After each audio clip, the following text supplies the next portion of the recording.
The King has returned. The prophecies fulfilled. The years of longing are over. The King has returned. And now all will be made right, amidst shouts of praise and tears of joy, the pleading for justice, the cries for our enemies' defeat. The King has returned. The King who was driven from his land as an infant, who spent his first years as a refugee, who understands pain and suffering. But this King is not who we were looking for. This King brings justice, not over our enemies, but in the midst of our enemies. He brings peace, not in our land, but in our souls. He is the answer to the prayer we did not know we were praying. The King has returned. Long live the King.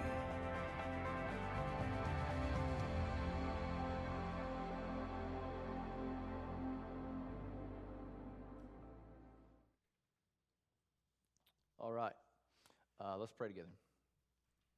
Father, I pray you be with me. God, that your Spirit move through me, that you give us a miracle of hearing, God, that your word would read off the page in our heart, and we'd be transformed, refreshed, and made new. Speak to us, Lord, in your name. Amen. So we're in this series, The Servant King, if you're new here. If you're not new here, you know we've been in this series a little while, and we're going to continue in it for a little spell. It's on the Gospel of Mark, or focused from the Gospel of Mark, so we're about halfway through. And so we, in the past, this kind of iteration of the series has been Jesus, excuse me, Jesus transfigured before three of his disciples. They got to see him and experience him, well, especially after he had just told them, hey, I'm going to die. But they're like, no, you're God. And he's like, well, get behind me, Satan. And so he takes three of these guys who are obviously discouraged up on this mountaintop, and they get to see him as God. They get to see this have this radiating experience of his glory, and see him with some guys of the Old Testament, some guys of the past, and kind of that promise of fulfillment that he is the fulfillment of the law and the prophets. And so, but only three of the disciples got to experience it. The others are down in the valley, which is kind of where we were last week. They're down in the valley, and they didn't get to see this. They didn't get to experience this, have this great mountaintop experience with Jesus. They're stuck down in the valley with the demons, and with things just kind of being hard and difficult. And so we saw last week where they, excuse me, I'm struggling today with the old throat. We saw last week where they're having the experience with a demon, and they're trying to drive it out in their own power, and they fail, and they're embarrassed, and they look like fools. And plus, they didn't get to go to the mountain, but they're down in that valley, and that valley becomes this place where Jesus walks down in there, fixes everything, obviously, for them. And he kind of rebukes them. He says, man, you're faithless. You're trying to do this on your own. And kind of his last charge where we kind of left off was, he says, this kind can only be driven out by prayer. And it's him saying, you must abide in me. And I think I had you guys say that out loud. I can't do anything that really matters outside of the Christ, right? I can't do anything that matters. I can't do anything good or bad. I can't drive out demons. I can't even pay my bills outside of the presence of Christ. Nothing really matters outside of his presence, and everything we do outside of his presence in reality doesn't really matter. And so this week we're going to kind of continue on in that story. So you've got that context. He just said, you've got to walk with me. You've got to be with me to these 12 guys. And then he tells them again this same thing. He keeps repeating over and over, and they've yet to understand. So let's read that. Mark chapter 9, verse 30 through 32. We're going to read on and finish the story, but 30 through 32 is kind of where I want us to cue first.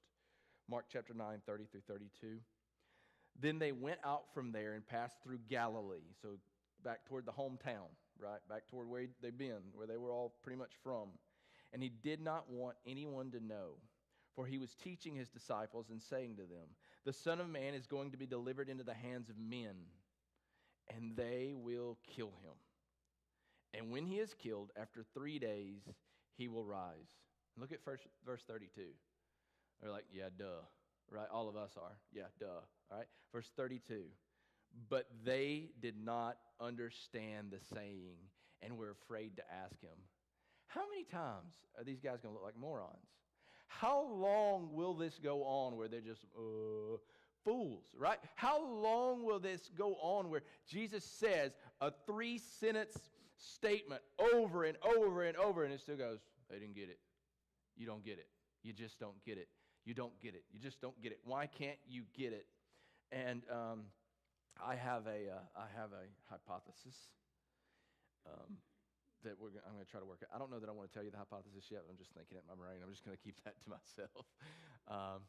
But here's an illustration kind of going in that way. We moved to Guntersville to serve the church at Lake Guntersville 7 years ago, I think. Almost 7 years ago, something like that, a while ago. Our kids were small. We only had 2 at that time. Now we have 4. So, things, progressed, right? But the 2 that we had were young, right? Tucker is sitting here, is 9. Charlie turned 8 last week. And so they were little bitty, right? And they're in daycare at the Guntersville campus.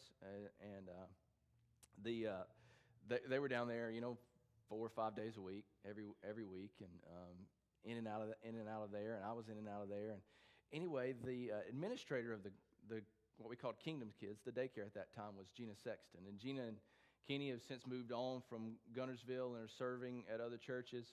But Kenny was the associate pastor in groups and children, and Gina was the director of children's daycare. All right, so Gina always wore like reading glasses with a strap on them, like a fancy lady reading glasses. You know the fancy lady reading glasses, right? You know what I'm talking about? Wear them on the end of your nose, look up at you with their eyeballs, and then when something else, you just look right over the top of those glasses. When something bad went down, like when you were getting, you shouldn't have said that. All right, okay, so she was the administrator of the daycare. So I walk in, I'm at home, and I hear this little skirmish break out in a bedroom. 2 little kids fighting, fussing. So I peeped around, and there stands Charlie with some reading glasses. I don't know where she had found them. She got them down over the end of her nose. She's looking, and Tucker's fussing. Obviously, he's not going to have it. And she says, I'm in charge. I have the glasses. I'm in charge. For a 2 and 3-year-old at that stage, at that time, I think that's about how old they were. The glasses were a symbol, right? They were a picture of authority. This is what authority looks like. Glasses. I have the glasses. As you read on this passage, I want you to think about that. Children fussing and fighting over a pair of glasses. And everybody in the house knows, right? Tucker runs to Daddy. She's got the glasses and trying to boss me around. Can't you give me the glasses? I'm the authority in the house, right? So he's going to come get the glasses. Dad, give the glasses to somebody else. So I want you to keep that picture, that story in your mind as we read on. So let's read on to 30. We're going to read 33 and 34. And they came to Capernaum, and when he was in the house, he asked them, what were you discussing on the way? But they kept silent, for they know they had been fighting over glasses. For on the way they had argued with one another about who was the greatest. Now I want you to think about the context of it. Think about the foolishness. I'm sorry, disciples. I know you guys turn out to do everything right, and we are here because of you, and all that, almost everything right. But, we are here because of you. We owe a lot to you. You're the church fathers, all those things. I know that about these guys, and so I don't want to speak evil of them, but they wrote this, right? And so they exposed themselves as these brash, incredibly foolish guys. And here's my hypothesis, okay? I'm going to go ahead and get it out there. Their pride blinds them. Their desire for life their way, things their way, the kingdom of God, Jesus the Savior to save the world their way, blinds them to what he's really doing. The reason that they can't understand, and the reason that they're afraid to see it, and the reason they're afraid to look in and press into that idea of him dying and rising is because they didn't want to die and die themselves, right?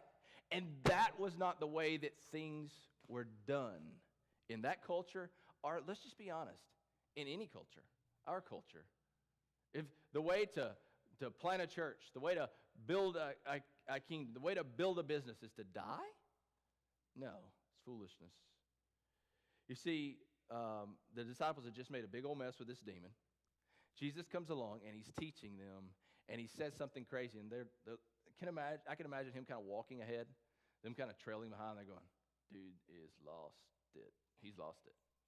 Like, what is he talking about? He's absolutely bonkers, right? You know, like staying out in the desert too long, 40 days in the desert just did something to him. When John the Baptist died, he's hurting. He's just going like suicide mission. What's going on? And so what do? This is all conjecture. This is all me. All right? They look and hear this, are afraid to talk about it, yet go, okay, we got to have an alternate plan. And it breaks out into, well, who's going to be in charge? Is Peter going to be in charge? Well, I'll be in charge. No. I want John. I want to be in charge. No. I should be the one who takes up the mantle and carries out and does what God himself won't do, if we believe he's God, Jesus. I'm going to be the one to take it on myself and go about my way, doing things my way. But Jesus gives them this underlying ethic of Christianity, this ethic of the cross, this attitude of which we are to have. That if you want to be first, you got to be last. If you want to be in charge, you got to give the glasses up. You got to lay them down. If you want to be the leader, you must be the servant of all. And he doesn't just say that when he says in this next text, but he says that in how he acts and what he does, right?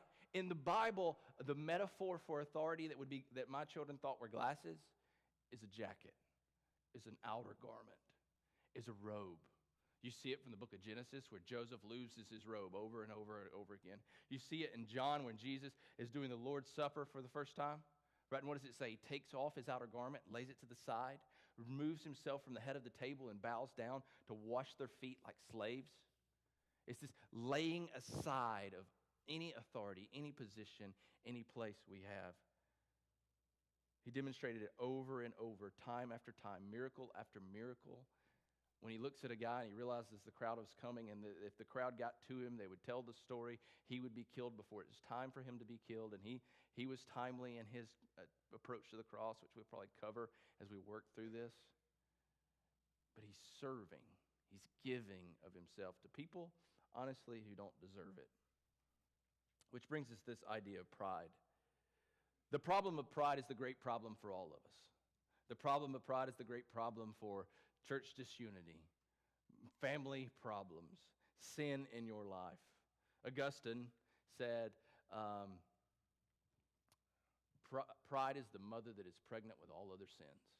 C.S. Lewis said something like that. Pride is the first sin. It's the primary sin. It's the sin that leads us to go, I know better than God. But what else does pride do? We see from this text in 33 and 34 that pride brings disunity among the disciples. When they probably went into that with that kind of the right attitude, maybe even the right attitude of, hey, what are we going to do when he's gone? What are we going to do after he rises from the dead? What are we going to do after he dies? Who's going to be in charge? What systems do we need to have in place? And who's going to handle this? And who's going to handle this? And we know all that happens in the book of Acts, right? You know, James is in Jerusalem. Peter's here. Paul's going there. Thomas goes to Turkey. You know, we have these people spread out all over the globe after Jesus dies and rises. But in this seeking after that solution, pride pits them against one another. And that's your first point, kiddos. If you're taking notes, kiddos, in your sermon notes, or adults, if you're taking notes, pride pits us against one another or against other people.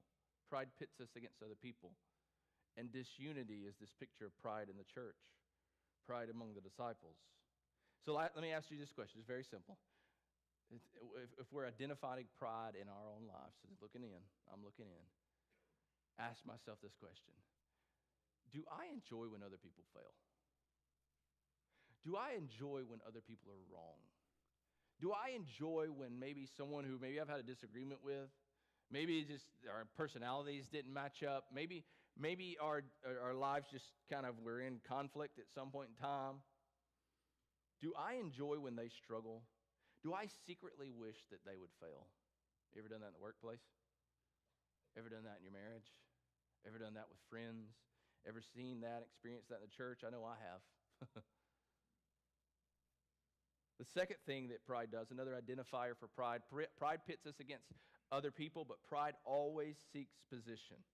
Let's look at 35. So Jesus knows what they're talking about, who's going to be in charge, who's going to be the greatest, who's going to wear the glasses. And Jesus says this, he just stops. He sat down. Guys, come on.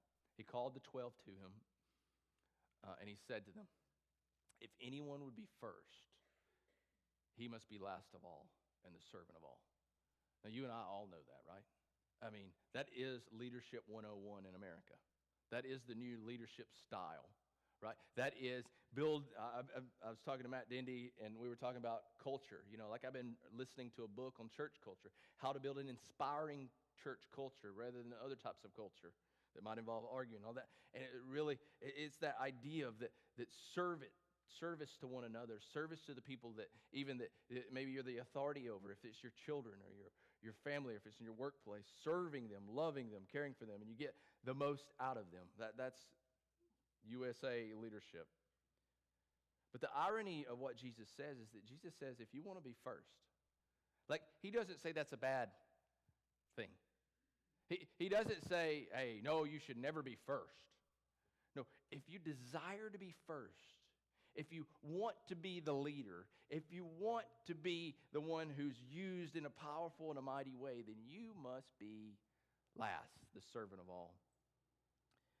You see, these guys, the truth is this, think about this. These guys are arguing over a position that doesn't exist. Right? They're arguing over who is greatest. Who's greatest? The guy who's going to die for the sins of the world because he's perfect and rise from the dead and sit on the throne and sits on it now. That's who's greatest. They're arguing over a position that doesn't exist. They're seeking a position that they can't fill, a seat that they're not meant to sit in. And Jesus says, you choose to be last. This gives us depth to what Philippians 2 says, and when Jesus goes to the cross, that he is choosing to lay himself down for us. Tim Kaine says it this way: the humblest man who ever lived died the death of the arrogant. They're the one who refused to grasp the glory that was rightfully his, died like a thief in our place. He died for all the times we have tried to steal God's glory for ourselves. When you and I when sin is this essence of us trying to steal God's glory for ourselves, of this saying, I know what's better, I know what's right, I am the authority of my own life, so I'm going to do things my way. He continues, there, the Son of God gave his life as a ransom for many. There, God opposed our pride so that one day we might be exalted on the account of not our perfect humility, but Jesus is perfect humility. Are you seeking a position that you're not meant to seek? Are you seeking a place that you're not meant to hold, a placeholder? Are you seeking authority that you're not meant to carry, a garment or glasses that you're not meant to wear? It doesn't fit your face. You see, pride causes us to seek position, but not just seek position that we're not meant to hold or have. 36. And he took the child. So suddenly there's a kid that appears. And he took a child and put him in the midst of them. Taking them in his arms, he said to them, whoever receives one such child in my name receives me. And whoever receives me receives not me, but him who sent me. Now you understand what a child was in that culture. A child in our culture is precious, right? We make them little dictators, right? We give them our own glasses and say, you just tell daddy what to do. I mean, let's just be honest, we're Americans, right? Yeah. But in that culture, children were just a commodity. It was something that was a blessing from God, but it was something that was a tool to be used to help you survive. Sorry, kiddos. You got it good in this culture, right? You got Xboxes, right? Mama bought you an iPhone, right? Your daddy's mad about it. All right. So you get, we got tons and tons of things for our kids, but in that culture, a child was just a commodity. He was the lowest of society. In fact, some would argue that this word child in the original language, not in the Greek that we have, but in the Aramaic, which would have been spoken in that culture, that word child and servant sounded a lot alike. And so one might argue that a child was less valuable to that culture than a servant, because a servant could actually make a difference in the culture. They could wash your feet. Your child can't wash your feet. They're incapable, right? Some of them are, but most of them are incapable, right? Your child, for so many years, is totally dependent on their parent, and is something that the parent it has to care for. And so that in that culture, where survival was so difficult, children were the lowest. But Jesus takes the child, and he takes him and he holds him, right? Brings him for them. We see this, we're going to see this later in the story too. And he says, if anyone receives him, he receives me. And if anyone receives me, he receives the Father. So there's this line of authority. The lowest to the highest of those that are in flesh, to God, the authority of the universe. And Jesus says all of these, he's pointing out that all of these have different positions. All of these have different places. All of these have different levels of authority, one with none, one with a lot, and one with all, right? But he says to receive the lowest is to receive the highest. So he puts them on this scale almost. I don't know that sliding scale is the right terminology, but this level playing field where the position is still there, where the authority and the power is still there, yet the response of those looking toward them should be the same. You see, pride causes us to reject the person of Jesus, is your third point, kiddos. But I would add this: pride causes us to reject the person of Jesus and the work of Jesus. The person of Jesus and the work of Jesus. You see, pride leaves us blinded, remember?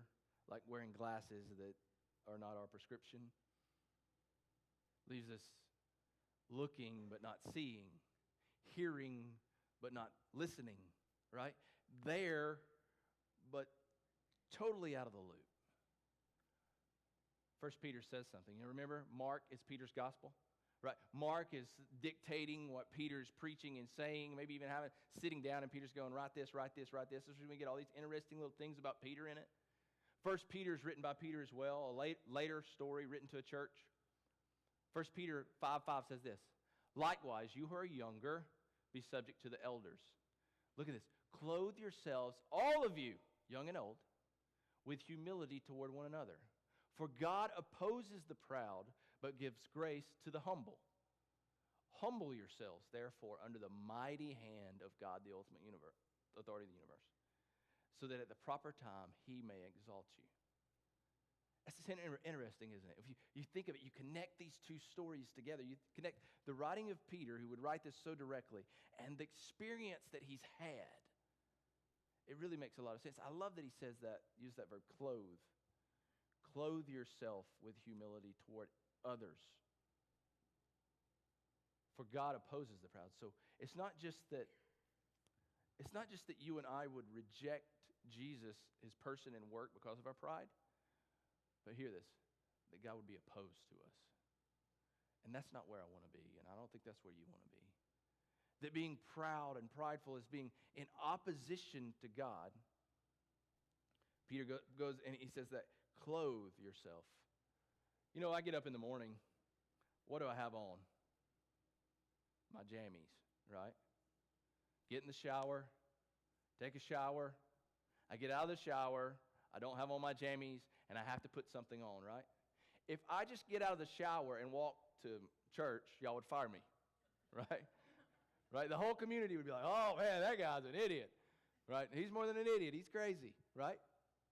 No, I have to get up and I have to choose, hey, I'm going to put those jeans on. I'm going to put my Converse on because it's Sunday. I got my Sunday Converse, right? I'm going to put my shirt on.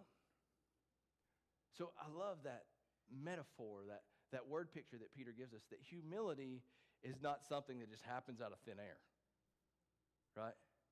Humility is something that you and I choose to put on, just as we choose to put on clothing.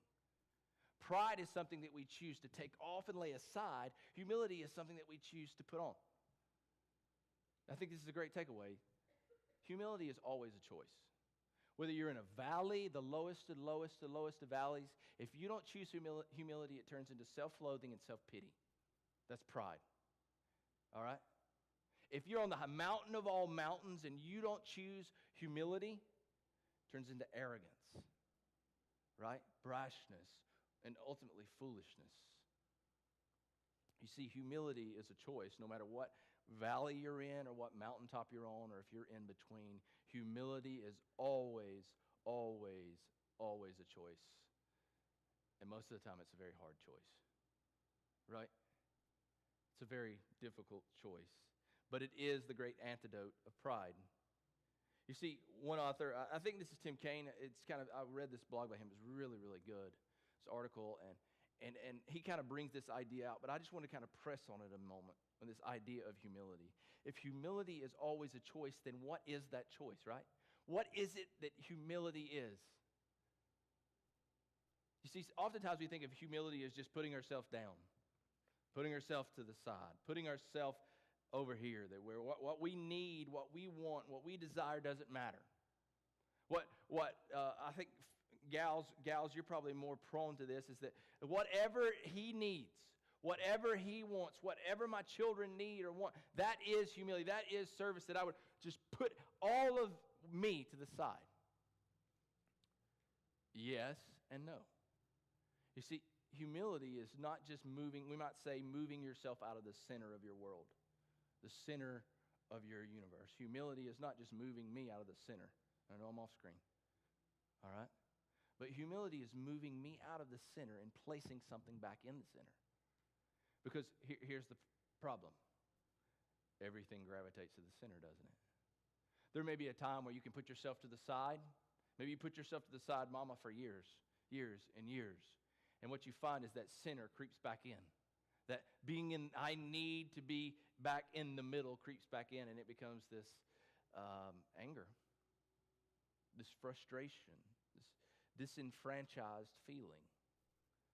Maybe for us guys, it comes out a little more quickly. It comes out as anger, bitterness, harshness. When we just try to remove ourselves from the center from a time, and then no one says anything, we just stay out of the center. But Tim Kaine presses on this idea. He says, you got to put Jesus in the center. So true humility isn't just moving yourself out of the center, but also moving Jesus to that center point, to that middle of your life. John Stott says it this way: there at the cross, you and I find the antidote for pride. Every time we look at the cross, Christ seems to say to us, I am here because of you. It is your sin I'm bearing, your cross I'm suffering, your debt I'm paying, your death I'm dying. Nothing in history or in the universe cuts us down to size like the cross. All of us have inflated views of ourselves. All of us. Especially in self-righteousness, until we have visited that place of Calvary. It is there at the foot of the cross that we truly shrink to our actual size. We truly become who we really are. That is true humility. Moving yourself out of the center and moving Jesus there. Realizing that he is the ultimate authority. He has modeled service. He has made the way down, the way up. Back to our opening kind of prayer and reading. Jesus, through the cross, makes the way down, the way up. He makes the lows of our lives high. To make the brokenhearted, our broken hearts, healed. To make our contrite spirits rejoicing, happy spirits. To make our repenting soul, our guilt-filled souls, victorious souls. To make the cross something of execution, a crown. to make our giving actually receiving, to make our valleys a place of vision. Jesus has done that in humility, laying aside all peace, all power, all authority that he had possessed, the authority to create the universe, to be in perfect harmony with God for eternity past. He laid it aside 2,000 years ago to go to the cross and suffer for you and I, so that we might lay aside those glasses and say, these aren't mine. These are yours. When we do that, the way down becomes the way up. Would you pray with me? Jesus, I thank you. Because of your cross, we can live in that paradox. That we can give and we can serve and receive nothing back.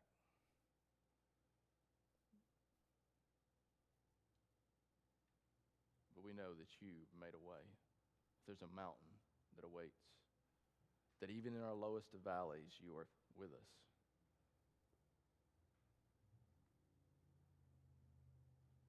Thank you for your grace.